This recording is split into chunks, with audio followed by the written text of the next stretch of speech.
Bismillahirrahmanirrahim. Assalamualaikum warahmatullahi wabarakatuh.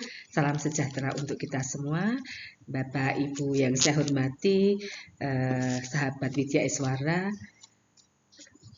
Perkenalkan, saya Indah Wahyuni, Widya Iswara Muda dari Badan Pendidikan dan Pelatihan Daerah Istimewa Yogyakarta. Pada kesempatan kali ini saya ingin berbagi terkait dengan strategi pembelajaran agenda 3 untuk pelatihan kepemimpinan pengawas. Untuk landasan hukum, ada Undang-Undang Nomor 5 Tahun 2014 tentang Aparatur Sipil Negara, kemudian ada PP Nomor 11 Tahun 2017 tentang Manajemen ASN, sebagaimana telah diperbarui dengan PP Nomor 17 Tahun 2020 tentang Manajemen ASN. Juga ada Peraturan LAN RI Nomor 6 Tahun 2022 tentang perubahan atas Peraturan LAN RI Nomor 5 Tahun 2022 tentang penyelenggaraan pelatihan struktural kepemimpinan. Selanjutnya ada keputusan LAN RI nomor 1 tahun 2023 tentang kurikulum pelatihan struktural kepemimpinan, dan juga ada keputusan LAN RI nomor 2 tahun 2023 tentang pedoman penyelenggaraan pelatihan struktural kepemimpinan.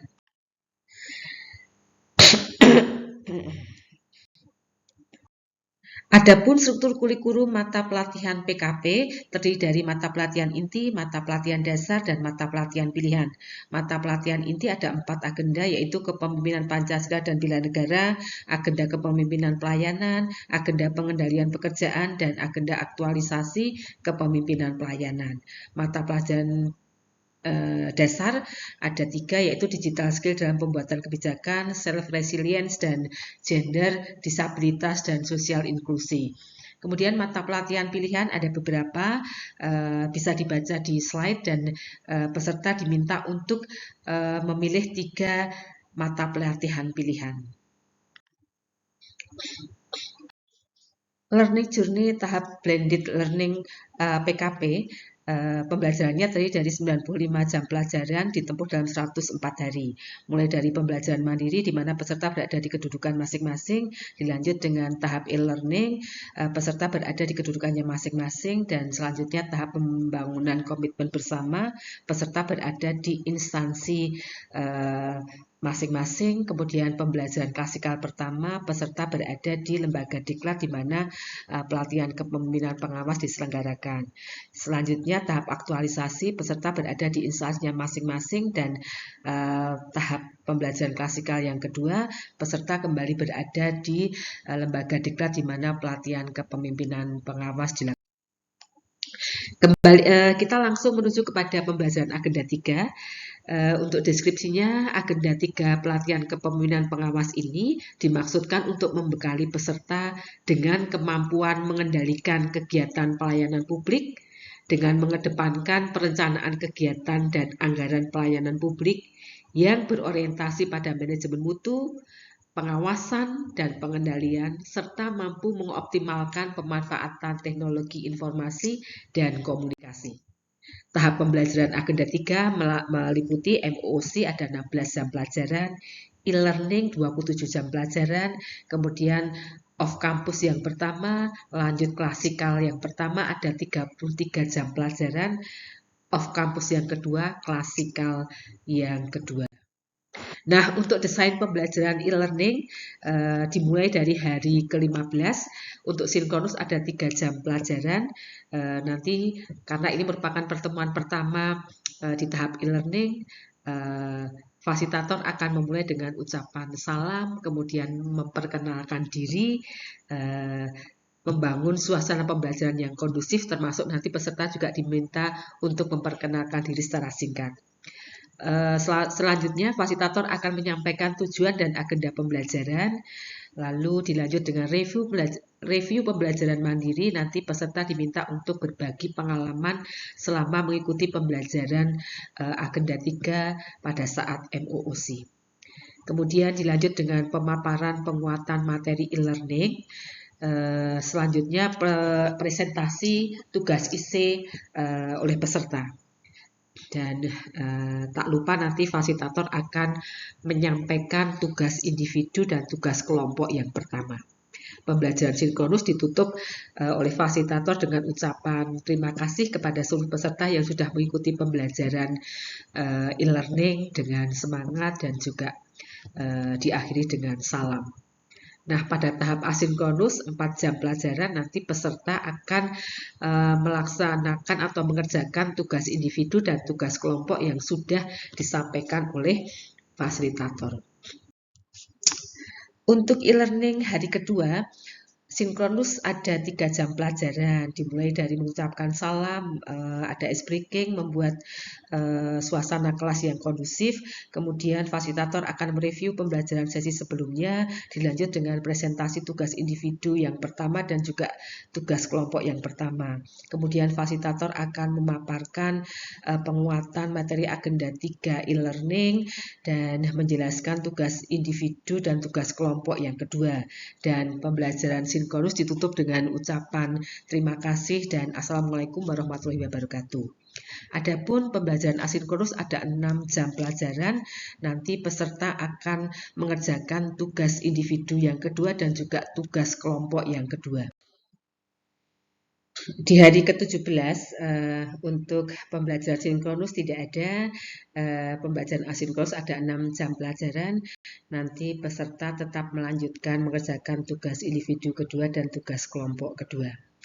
Dan di hari terakhir pembelajaran e-learning atau hari ke-18 ada 3 jam pelajaran, dimulai dengan mengucapkan salam, ada ice breaking untuk membangun suasana kelas yang kondusif, lalu fasilitator akan mereview pembelajaran sesi sebelumnya. Setelah itu dipersilahkan peserta untuk mempresentasikan tugas IC, perwakilan 2 orang, lalu dilanjut dengan presentasi hasil tugas individu yang kedua dan juga presentasi hasil tugas kelompok yang kedua. Lalu pembulatan dan pembelajaran e-learning untuk agenda 3 diakhiri dengan ucapan terima kasih, memberi motivasi kepada peserta untuk selalu bersemangat dalam pembelajaran PKP dan diakhiri dengan ucapan salam. Untuk desain pembelajaran klasikal, hari pertama yaitu jatuh hari ke-31, ada 3 jam pelajaran. Karena ini merupakan pertemuan pertama di kelas besar, maka fasilitator akan memperkenalkan diri terlebih dahulu, dilanjut dengan perkenalan antar peserta, lalu membangun hubungan yang kondusif agar komunikasi dalam pembelajaran klasikal ini lebih cair. Kemudian ada ice breaking, dan fasilitator akan meminta peserta untuk menyiapkan ice breaking di pembelajaran klasikal berikutnya. Selanjutnya, fasilitator akan menjelaskan tujuan dan alur pembelajaran. Kemudian peserta diminta menuliskan harapan pembelajaran agenda 3, kemudian fasilitator pun akan mendiskusikan hasil harapan pembelajaran agenda 3 dari peserta.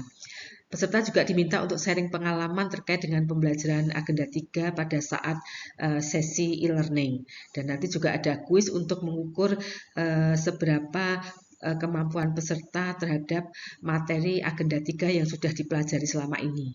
Kemudian fasilitator akan menutup pembelajaran klasikal hari pertama dengan ucapan terima kasih, memberi motivasi kepada peserta dan ucapan salam. Di hari kedua atau hari ke-32 pembelajaran klasikal ada 12 jam pelajaran. Diawali dengan ucapan salam, berdoa, membangun suasana kondusif dengan ice breaking yang dipimpin oleh peserta. Selanjutnya peserta diminta untuk memaparkan tugas individu yang sudah dibuat pada saat asinkronus.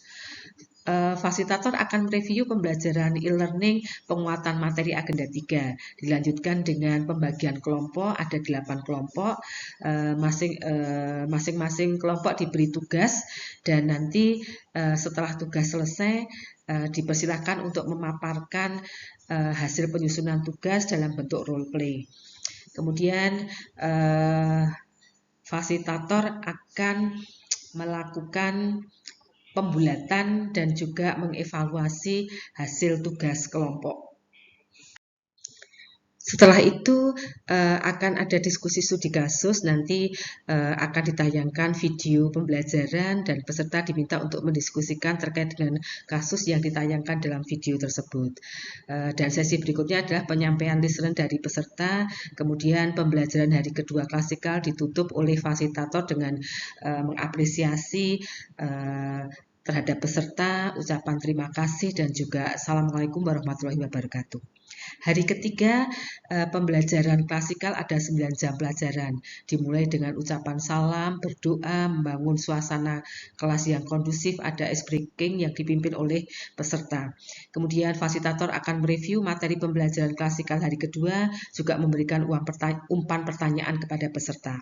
Dilanjutkan dengan penajaman materi agenda ketiga terkait dengan manajemen mutu, kemudian tugas kelompok dan diskusi, pembulatan hasil diskusi, dan menutup pembelajaran dengan mengapresiasi terhadap peserta mengucapkan salam.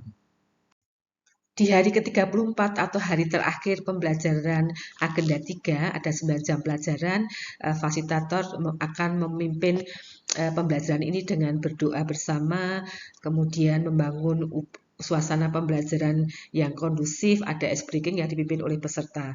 Selanjutnya, fasilitator akan mereview materi pembelajaran klasikal di hari ketiga, dilanjut dengan penajaman materi agenda ketiga terkait dengan manajemen pengawasan dan pengendalian pelaksanaan pekerjaan. Selanjutnya, dilakukan diskusi kelompok, kemudian pemaparan hasil diskusi, dan selanjutnya fasilitator akan membulatkan materi agenda 3 dan juga mengaitkan agenda 1, agenda 2, agenda 3, dan agenda 4. Sesi selanjutnya yaitu lesson learn, peserta diminta untuk menyampaikan pengalaman pembelajaran agenda 3, dan terakhir penutupan pembelajaran klasikal agenda 3 dengan mengapresiasi terhadap peserta, diucapkan terima kasih, memberi motivasi kepada peserta untuk selalu bersemangat meningkatkan kapasitas dirinya, dan diakhiri dengan Assalamualaikum warahmatullahi wabarakatuh, dilanjut dengan foto bersama antara fasilitator dengan. Demikian strategi pembelajaran agenda 3 yang bisa kami sampaikan. Mohon maaf atas segala kekurangan dan terima kasih. Assalamualaikum warahmatullahi wabarakatuh.